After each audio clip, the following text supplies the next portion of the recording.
Mudando uma coisa que sempre vira e mexe pessoas comentando é sobre subsídios que o Estado dá em determinados setores da economia.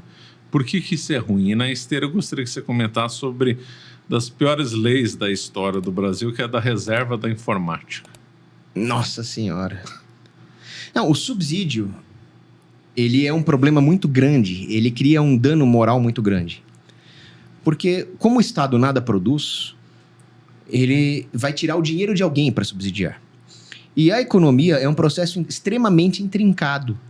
Quando você compra, por exemplo, uma câmera daquela ali, nós temos ali plásticos, metais, nós temos borrachas, nós temos o caminhão que transportou, nós temos a empresa de consultoria de RH que contratou um engenheiro que projetou, e o engenheiro de RH ele tem que comer, então tem que ter também a indústria agro para alimentar os operários, enfim.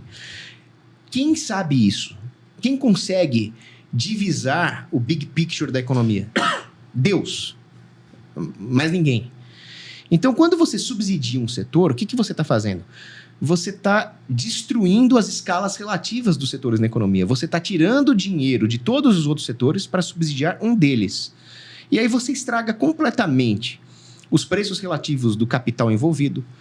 Você estraga completamente ali a relação que existe de poder aquisitivo entre ofertantes, clientes, fornecedores, stakeholders. E aí cria-se o quê? Um setor da economia subsidiado é um setor insulado da competição, que não precisa se aperfeiçoar, não precisa mais baratear os seus produtos para os seus clientes, não precisa mais fazer uma boa oferta para os fornecedores. Isso prejudica toda a cadeia econômica de um jeito que só Deus vai saber. No dia do juízo, vocês vão saber. Mas estraga tudo. E não é só o problema econômico, não é só o problema que isso vira um saco sem fundo. É um problema político também, porque aí você cria os incentivos para os lobistas pedirem subsídio. Aí estraga inclusive o judiciário. Compram-se os legisladores, compram-se os juízes. É um dano não só econômico, é um dano moral na sociedade. Tem um marxista argentino sem vergonha chamado Ernesto Laclau. A estratégia do Ernesto Laclau para implantar o socialismo nos países era criar os benefícios. Aí ele fala, a luta de classes vem depois. No momento que você cria os benefícios, as políticas públicas, os subsídios, etc., os assistencialismos, aí formam-se grupos em torno do interesse de abocanhar esse assistencialismo. Então, por exemplo, se o governo fala, vamos fazer um crédito subsidiado para o setor X. Pronto, você vai organizar politicamente o setor X. Mas não empreendedorialmente. Não é para baratear o produto, aumentar a qualidade. É para ir lá em Brasília fazer lobby. Então, olha a destruição completa da sociedade quando existe qualquer subsídio para qualquer setor. Subsídio é assistencialismo de rico. Faz o menor sentido. Aí, a lei da reserva da informática, né? Bom, existe uma coisa que nenhum economista mais cita, que é a Divisão Internacional de Trabalho. Divisão Internacional de Trabalho não é um órgão regulador internacional com a bunda sentada lá na Suíça, planejando o que cada país vai produzir. Graças a Deus ainda não tem isso. Talvez tenha isso lá no reino do anticristo. Mas o que existe é que os países têm vocações culturais, históricas, naturais, geológicas, enfim. Os países acabam, pelas leis do mercado, se especializando em algumas coisas. Você vê, por exemplo, na Europa do século XIX, os países tinham as suas vocações. Depois, mesmo no começo do século XX, a Alemanha era especialista em alguns produtos, a Inglaterra em outros, a França em outros, né? A França sempre foi boa em culinária, queijos, moda. Se quiser, fala do grande estudo clássico, Portugal e Inglaterra, né? Do vinho das vantagens competitivas também? Do vinho e da tecelagem? Do tecido, é um tipo de vantagem competitiva.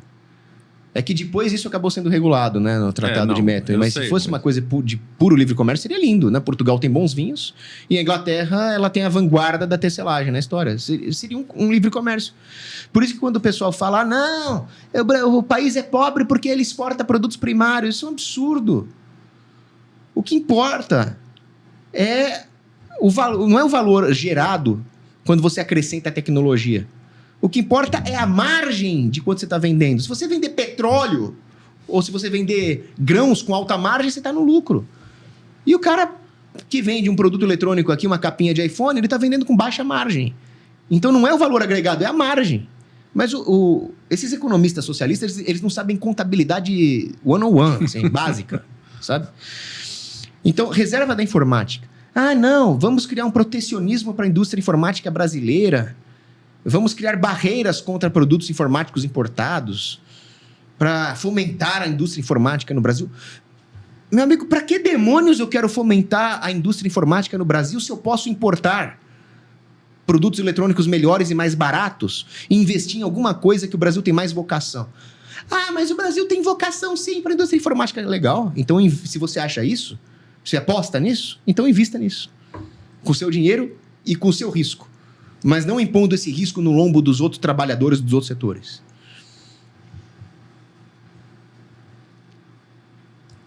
Lembrando que, além da reserva da informática ter prejudicado toda a cadeia de produção, ela foi um fracasso. O Brasil não viu surgir nenhuma grande empresa na era de informática. Porque o efeito é o contrário. Não. Se existe uma chance de o Brasil ter uma indústria de informática avançada, é forjando no fogo da concorrência. Se for proteger, vai atrofiar. Mais ou menos como nós estamos vendo no agronegócio. O agronegócio é atacado pelo MST, por isso, por aquilo, e se desenvolveu apesar da pressão contra do Estado. Exatamente. Que é um dos melhores do mundo, né? Por exemplo, eu defendo, por motivos estratégicos, que o Brasil tem uma indústria de defesa, de tecnologia bélica avançada.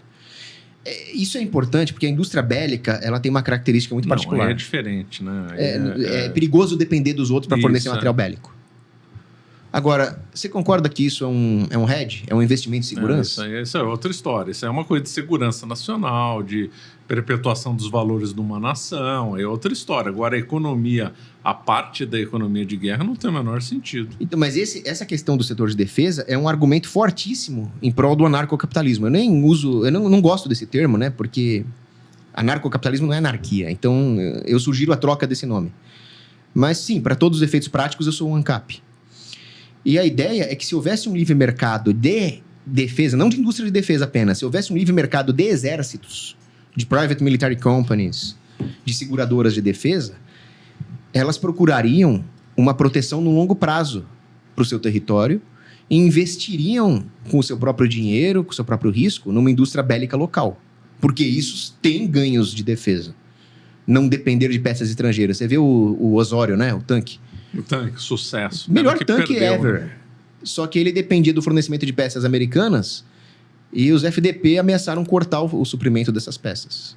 Seria legal fabricá-las aqui. Mas isso não tem que ser subsidiado. Isso tem que ser uma progressão natural do surgimento de um livre mercado de defesa. Você acaba de assistir um corte do Caravelas Podcast. Na tela está aparecendo o episódio completo e outro corte. Muito obrigado pela atenção.